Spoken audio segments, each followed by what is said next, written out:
తాకట్లో ఉన్న మీ బంగారాన్ని విడిపించి ఆ రోజు ఆన్లైన్ రేటుకి కొంటాం. Sharma gold company. నమస్కారం, సుమన్ టీవీకి స్వాగతం. నేను మానస. ఈ రోజు మనతో పాటు ఉన్నారు ప్రముఖ జ్యోతిష్య పండితులు సుభాష్ శర్మ గారు. వారితో మాట్లాడదాం.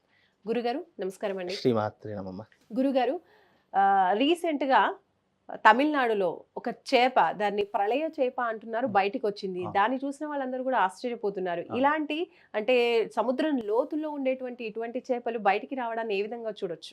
ముందుగా ప్రేక్షకులందరికీ శ్రీమాత్రే నమః, శ్రీ గురుభ్యో నమః. జ్ఞానినాంనపి చేతాంసి దేవి భగవతి సా బలాయ కృష్ణమోహాయ మహామాయ ప్రయశ్చతి. ఇక్కడ ఎప్పుడైతే ఈ యొక్క సృష్టిలో భూకంపాలు, సునామీలు లేదా ప్రళయాలు ఏదైనా వచ్చినప్పుడు కొన్ని సంకేతాలు రావడం జరుగుతుంది. ఏదైతే వచ్చేటప్పుడు ఇలాంటి సంకేతాలు ఎలా వస్తాయనంటే, ఎప్పుడైతే ఈ యొక్క తమిళనాడులో వచ్చినటువంటి ప్రళయ చేప అనేటటువంటి ఎందుకు వచ్చిందంటే, సముద్రపు చాలా లోతులో ఉండేటటువంటి చేపలు ఇవన్నీ కూడా. ఇది చాలా అంటే ఒక లబ్బర్లా ఎలాగైతే సాగుతుందో అలా ఉన్నటువంటి చేప. ఇది వెండి రంగులో ఉండేటటువంటి చేపగా, అంటే ఎండ తాకిడి పడితే ఇది ఒక వెండి ఎలాగైతే మెరుస్తూ ఉంటుందో అలా మెరిసేటటువంటి చేప ఇది.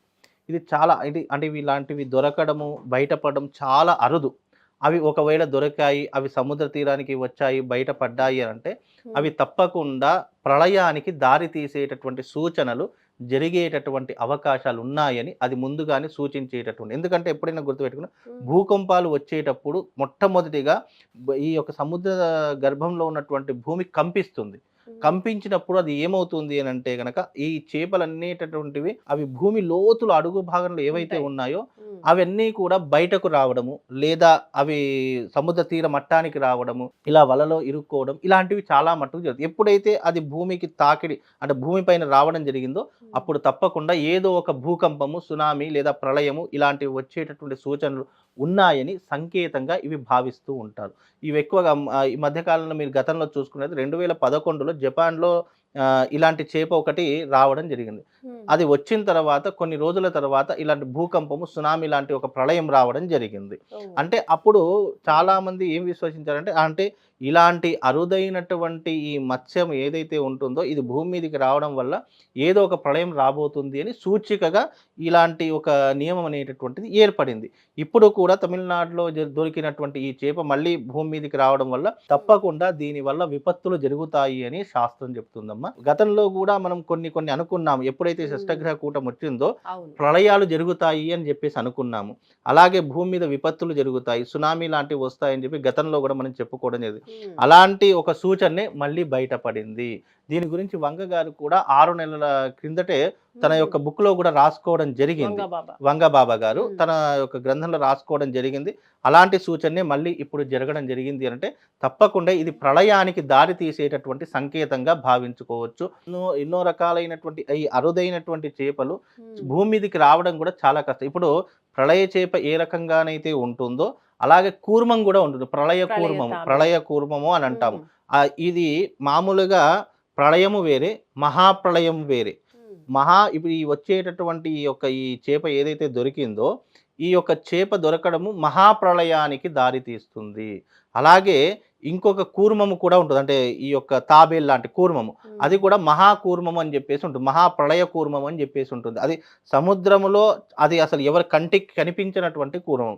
దాని వయస్సు కూడా ఎవరు కూడా గుర్తించలేనటువంటి కూర్మము. ఎప్పుడు మనకు కృతయుగంలో క్షీరసాగర మదనం జరిగేటప్పుడు స్వామివారు కూర్మ అవతారాన్ని దాల్చారని చెప్తూ ఉంటారు కదా.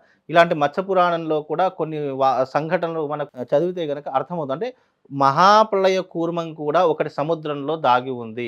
అది వచ్చినప్పుడు ఈ భూమి అంతరించిపోయి కొత్త యుగానికి దారి తీస్తుంది అనేటటువంటి సూచనలు కూడా మనకు పురాణ గ్రంథాలలో ఇప్పటికీ కూడా లిఖితపూర్వకంగా రాసినటువంటి సంకేతాలు చాలా ఉన్నాయి. సంకేతాలు అంటే అర్థం ఏంటి? ఏదైనా అరుదైనటువంటి ఒక వస్తువు కానీ, అరుదైనటువంటి ఇలాంటి చేపలు కానివ్వండి బయటకు రావడం వల్ల తప్పకుండా మనకు ఒక ప్రళయానికి దారి తీస్తుంది అని సంకేతంగా ఇవి భావన చేసుకుంటారమ్మా. అంటే ఇవి బయటపడితే ప్రళయానికి దారి తీస్తుందని సంకేతం అని మీరు తెలియజేస్తున్నారు. అంటే అంటే ఇంకో రకంగా ఏ విధంగా చూడొచ్చు? ఒకవేళ భూతాపం పెరిగిపోవడం వల్ల కూడా ఇలాంటివి జరుగుతాయని మనం అనుకోవచ్చు అంటారా? తప్పకుండా. ప్రళయం ఇప్పుడు సృష్టిలో జరిగేటటువంటి ప్రతి ఒక్క దానికి కార్యకారణ సంబంధం లేకుండా ఏది జరగదు. గ్రహాల యొక్క గమనం ఏ రకంగానైతే మనకు సంకేతాలు అనేటటువంటి పంపించడం జరుగుతుందో అది భూమి మీద ప్రళయ తాండవం చేసి ఇలాంటి సంకేతాలు మనకు కనిపించేలా చేస్తుంది. అలా సంకేతాలు కనిపించినప్పుడు ఏమవుతుంది, దీనివల్ల మనకు ఇప్పుడు కొన్ని కొన్ని ఎలా ఉంటాయంటే జరగబోయేటటువంటి మన సిక్స్త్ సెన్స్ ఏదో ఒక రూపకంగా హింట్ ఇస్తూ ఉంటుంది. అవును. అది పశుపక్షాదుల రూపంలో కావచ్చు, ఇంకా మనుషుల రూపంలో ఏదైనా ఒక రూపంలో మనకి హింట్ వస్తూ ఉంటుంది. అంటే అప్పటికి మనకు చెప్తుంది ఏదో చెడు సంఘటన జరిగేది ఉంది జరుగుతుంది. ఉంది. అలాగే దీంట్లో కూడా ఏమవుతుంది అంటే ఈ ప్రళయ చేప అనేటటువంటి బయట పడడం వల్ల తప్పకుండా దీని యొక్క పరిణామం తీవ్రంగా ఎదుర్కొనేటటువంటి సమస్యలు కూడా భవిష్యత్తులో జరిగేటటువంటి అవకాశాలు ఉంటాయి. ఇంకా రాబోయే 3 నెలల్లో తప్పకుండా మన యొక్క ఈ యొక్క భారతదేశానికి ఒక ముప్పు అనేటటువంటి తప్పకుండా జరిగేటటువంటి దాఖలాలు కనిపిస్తున్నాయి. ఆల్రెడీ మనం గతంలో భారత్ పాక్ మధ్య యుద్ధం జరిగింది. తర్వాత ఉక్రెయిన్ వచ్చింది. తర్వాత రష్యా, జపాన్ ఇలాంటి ఒకటి ఎలాగైతే ప్రారంభం అవుతున్నాయో మళ్ళీ ప్రళయం కూడా అలాగే ప్రారంభమయ్యేటటువంటి సూచనలు కనిపిస్తున్నాయి. మన గతంలో 2012లో యుగాంతం అనేటటువంటి ఒక సినిమా వచ్చింది. అవును. అప్పుడే యుగాంతం అప్పుడే జరుగుతుంది అని యుగాంతం అనుకున్నారు. జరిగిపోతుంది, అయిపోతుంది అని చాలా మంది భయపడిపోయారు. అవును. అంటే దీని యొక్క సంకేతాలు ఎలా ఉంటాయి అని అంటే గనక ఏదైనా మనకు ఇలాంటివి బయటపడినప్పుడు తప్పకుండా జరిగేటటువంటి సూచనలు కనిపిస్తాయి. మరో 3 నెలల్లో తప్పకుండా భారతదేశానికి మరొక ముప్పు పొంచి ఉంది. అంటే ఇది దీనివల్ల అని కాదు, అది గ్రహ సంచారం వల్ల జరిగేటటువంటి సూచన. ఇది కూడా బయటపడింది కాబట్టి ఇది కూడా ఒక కారణంగా సంకేతం. చెప్పుకోవచ్చు. ఎందుకంటే 2011లో అది జపాన్‌లో బయటపడ్డప్పుడు ఒక ప్రళయం అనేటటువంటిది రావడం జరిగింది. మళ్ళీ ఇప్పుడు 2025లో మళ్ళీ ఇది బయటపడింది. మళ్ళీ దీని యొక్క పరిణామం అనేటటువంటిది ఏ రకంగా మనకు భూకంపం వస్తుందా, సునామీ వస్తుందా అనేటటువంటిది వేచి చూడాల్సిందే తప్ప అది ప్రకృతి నిర్ణయించడం జరుగుతుందమ్మా. ఎలాగైతే మనిషి పుట్టుక నిజమో చావు కూడా అదే రకమైనటువంటి నిజం. ప్రకృతిలో జరిగేటటువంటి వైపరీత్యాలు ఇలాంటి భూకంపాలు, సునామీలు అనేటటువంటివి ఆపడం ఎవరి తరం కాదు. అది ప్రకృతిలో జరిగేటటువంటి మార్పుకి ఒక కారణం అవుతుందే తప్ప ఇలాంటివి వస్తూ ఉంటాయి, పోతుంటాయి. ప్రకృతిలో జరిగేటటువంటి మార్పుకి సమాధానం జరుగుతుంది. అంటే మనకు ముందుగానే భగవంతుడు కొన్ని సంకేతాలు ఇచ్చినప్పుడు మనం అలర్ట్‌గా ఉండడం, మనం జాగ్రత్త తీసుకోవడం యొక్క అర్థమే తప్ప దీంట్లో ఇదేదో చాలా మంది ఏమనుకుంటారంటే ఇలాంటివి భయపెట్టడానికి చెప్తున్నారు, లేదా బాధ పెట్టడానికి చెప్తున్నారు, ఇలాంటివి ఏమీ జరగవు అని చెప్పి చాలా మంది కొట్టి పరేస్తూ ఉంటారు. మనం మాట్లాడుకున్నప్పుడు ఇవి జరగవు కాబట్టి చాలా మంది దీన్ని లైట్‌గా తీసుకుంటారు. మనం మాట్లాడుకున్న తర్వాత ఒక వారం 10 రోజులకో, 10 రోజులకో లేదా ఒక నెల తర్వాత జరిగిన తర్వాత అప్పుడు ముందే చెప్తే బాగుండేది కదా, మేము జాగ్రత్త తీసుకునే వాళ్ళము అని చెప్పి అప్పుడు దాని గురించి ఆలోచన చేయడం మొదలు పెడతారు. గతంలో కూడా చాలా వీడియోలు చేశాము. ఇట్లాంటి భూకంపాలు వస్తాయి, ప్రళయాలు వస్తాయి, జన నష్టం జరుగుతుంది, ఆస్తి నష్టం జరుగుతుంది అని చెప్పేసి ఎవరూ పట్టించుకోలేదు. ఎప్పుడైతే ఫ్లైట్ ప్రమాదం జరిగిందో అప్పుడు పట్టించుకోవడం మొదలు పెట్టారు. మళ్ళీ ఎక్కడైతే మన బ్యాంకాక్‌లో సునామీ వచ్చిందో అప్పుడు పట్టించుకోవడం మొదలు పెట్టారు. మళ్ళీ ఇలాంటి నష్టాలు తప్పకుండా జరిగేటటువంటి సూచనలు మళ్ళీ భవిష్యత్తు కాలంలో రాబోతున్నాయి. ఇప్పటి నుండే ప్రజలందరూ చాలా అప్రమత్తంగా ఉండాలి.